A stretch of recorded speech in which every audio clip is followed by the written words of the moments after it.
Dalam jejak Rasul hari ini, Masjid Aulia Ata, Makam Astanba,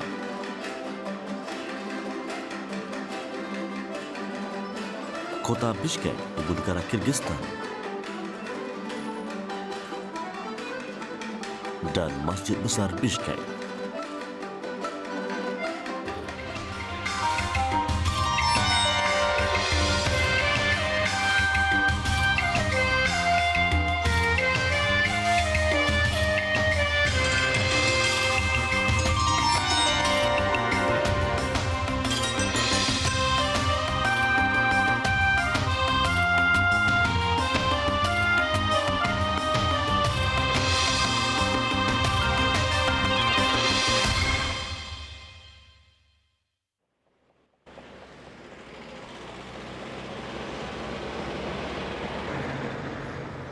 Bandar kecil ini pernah muncul sebagai kota terkenal Asia Tengah lebih 2000 tahun lalu.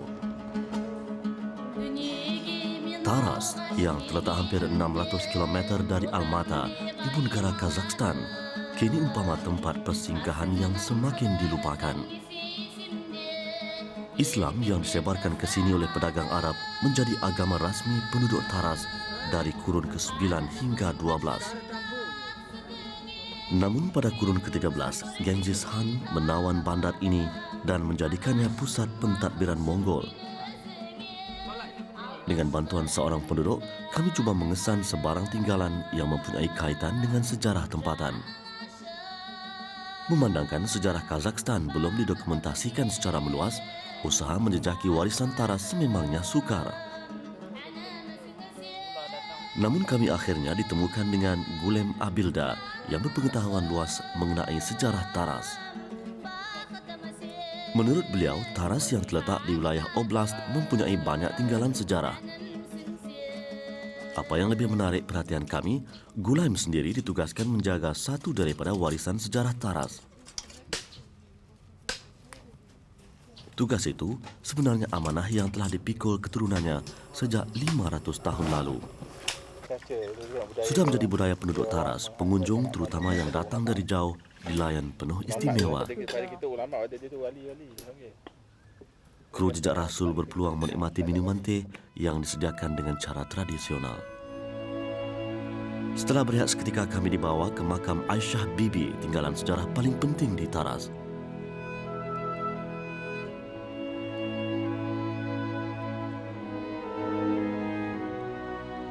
Bangunan makam Aisyah Bibi yang kini berusia 800 tahun semakin ditelan zaman.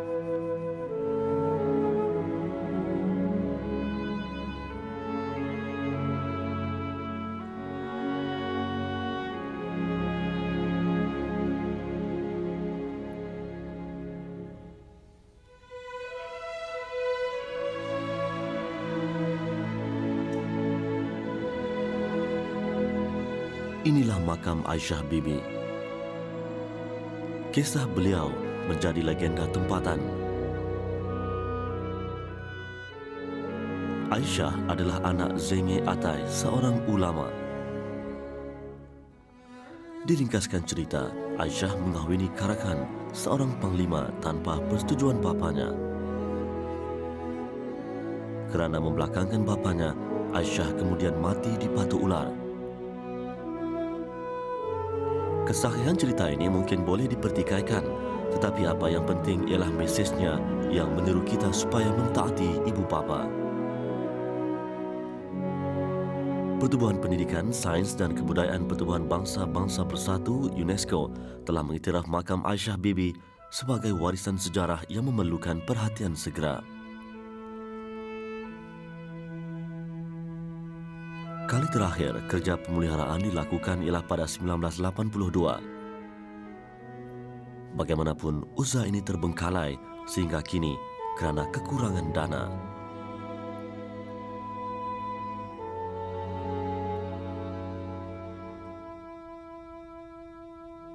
Turut berada di Taras ialah makam Karakan yang dibina pada kurun ke-13. Tidak banyak yang diketahui mengenai Karakan, kecuali beliau dikatakan seorang panglima gagah yang disegani di Asia Tengah. Beliau memperisterikan Aisyah Bibi walaupun perkahwinan itu tidak mendapat restu daripada bapa Aisyah. Kali terakhir makam ini dibaik pulih ialah pada 1905. Tidak diketahui bagaimanakah keadaan bahagian dalam bangunan ini kerana ketika kunjungan jejak Rasul, orang ramai tidak dibenarkan masuk.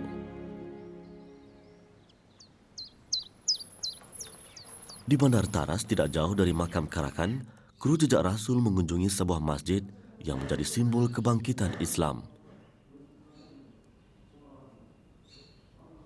Masjid ini diberi nama Aulia Atta dan didirikan di atas tapak sebuah masjid lama. Masjid Aulia Atta dibina kerajaan Kazakhstan 2 tahun lalu.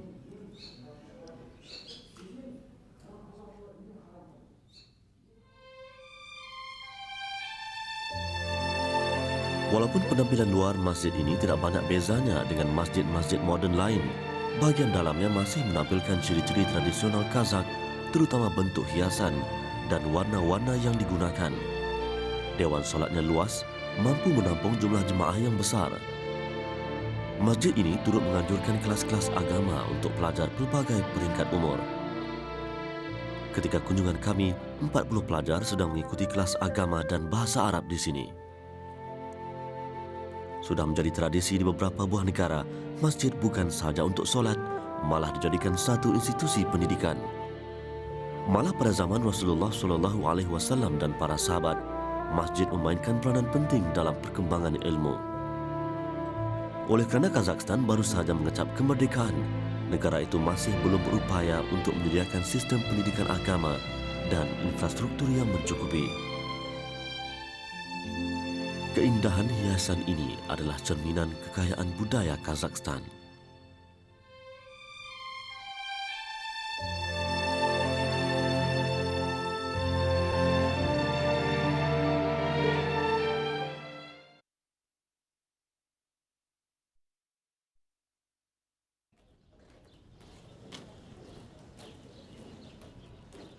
Aulia Atta dalam bahasa tempatan bermaksud tempat yang melahirkan alim ulama. Sehubungan itu, masjid ini turut berfungsi sebagai madrasah bertujuan melahirkan generasi pelapis yang kukuh imannya. Bismillahirrahmanirrahim. Alhamdulillahirabbil alamin. Arrahmanirrahim. Maliki yaumiddin. Iyyaka na'budu wa iyyaka nasta'in. Selain mengadakan ceramah, Masjid Aulia Atta turut menganjurkan kelas agama untuk kira-kira 30 kanak-kanak.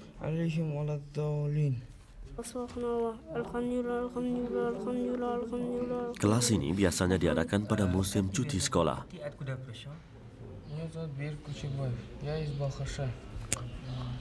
Adik ni nama dia Barry. Dia datang daripada Balkhash, kawasan tengah Kazakhstan. Cita-citanya apabila beliau besar nanti, adik ni ingin menjadi ustaz atau guru agama. Mereka tinggal di sini secara sukarela dan akan kembali menyambung pelajaran pada cuti akan datang. Seperti rakan-rakan lain, Ruslan Amandasov, 15 tahun, lebih suka menghabiskan cuti sekolah di masjid ini. Pada usia yang masih muda, Ruslan mempunyai keinsafan betapa pentingnya peranan agama dalam membentuk peribadi dan kesejahteraan ummah. Adik ni nama Ruslan. Что ты делаешь здесь? Я здесь учусь. Di sini dia belajar agama. Ты умеешь как читать? Умею. Это как? Ну, с первый раз Субханаллах, Ага. потом один раз крутишь вот так, крутный, потом опять Алхамдулилlah, потом Аллаху Акбар. Katanya memula kita baca bertasbih dengan Alhamdulillah, Subhanallah, Alhamdulillah dan Allahu Akbar. Что-то читала, сейчас нет. Katanya ibu bapaknya di rumah tidak tahu untuk menunaikan sembahyang, tapi mereka mahu anaknya belajar di sini. Спасибо большое. Окей, сейчас давай вместе читаем Аль-Фатиха. Вместе. Это вместе, да? Вместе, кто знает. Начинается. أعوذ بالله من الشيطان الرجيم Bismillahirrahmanirrahim. Alhamdulillahirrabbilalamin. Bagi masyarakat Kazakhstan, kehidupan di bawah pemerintahan komunis adalah pengalaman yang sukar dikikis daripada ingatan. Ketika itu, umat Islam tidak benar mengamalkan tuntutan agama secara terbuka. Namun dalam kegetiran hidup, tersembunyi rahmat yang tidak difikirkan ketika itu.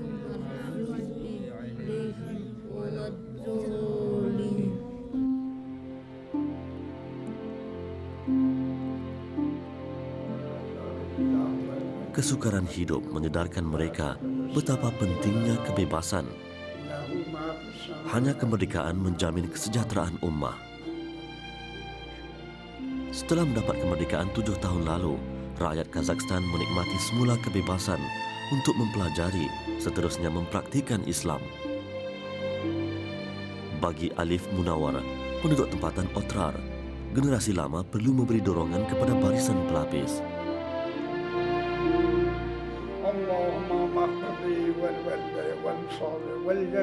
Nemerem var, мысалы көп перзентім бар, немерем 30-дай немере. Бірақ соның ішінде бұл немере қолымдағы немере. Үйленген, жайланғандары да бар. Бірақ бұл немередің менің күтетінім үлкен.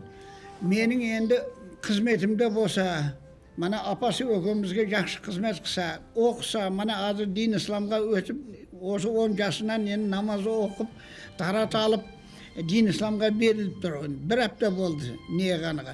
Осы бүгінгі келуінің өзінде уже Алланың барлығына, пайғамбардың ақтығына мойындап келіп отырмыз. Бияғыны енді Құда қаласа осы дин исламның жолыменен жүреді. Өзінің қабатындағы теңдестерінің бәрін дин исламға былай неғылар, тартады. Құда қаласа біз неғылатымыз пәтугөй болып отырмыз.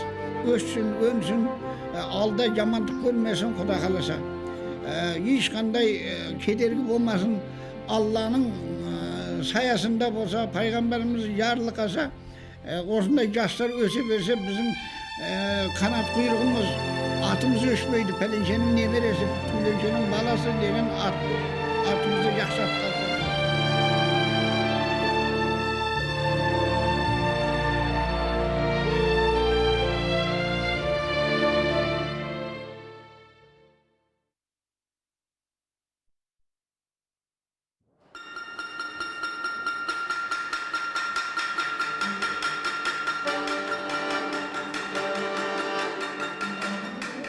Satu lagi bekas Republik Soviet yang dikunjungi kru jejak Rasul ialah Kyrgyzstan. Negara yang terletak di timur Laut Asia Tengah ini mempunyai keluasan hampir 200,000 km persegi.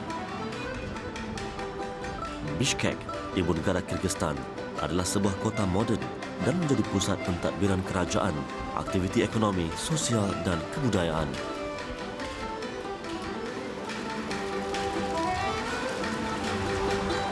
Kyrgyzstan mencapai kemerdekaan daripada Kesatuan Soviet pada 31 Ogos 1991. Penduduknya kini berjumlah hampir 5 juta orang. Bishkek sahaja mempunyai kira-kira 700,000 penduduk.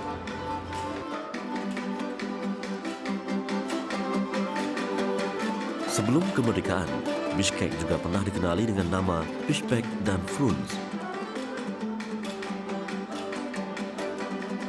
Mercu tanda di sekitar kota Bishkek mengabadikan beberapa detik penting dalam sejarah Kyrgyzstan. Tempat ini misalnya dipanggil Victory Square. Ia dibina pada 1985 sebagai merayakan ulang tahun ke-40 kemenangan rakyat Soviet ke atas tentera Nazi Jerman. Satu lagi mercu tanda Bishkek ialah kompleks peringatan Manas yang terletak di pinggir kota. Memorial ini dibina 3 tahun lalu untuk memperingati Manas, watak terkenal dalam legenda tempatan.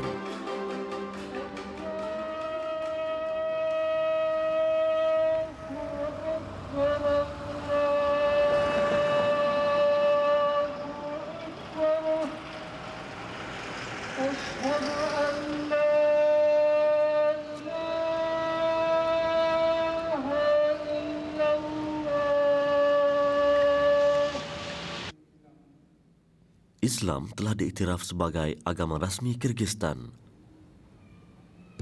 Rakyat Kyrgyzstan dibenar mengamalkan Islam secara terang-terangan hanya setelah mereka mencapai kemerdekaan daripada Kesatuan Soviet.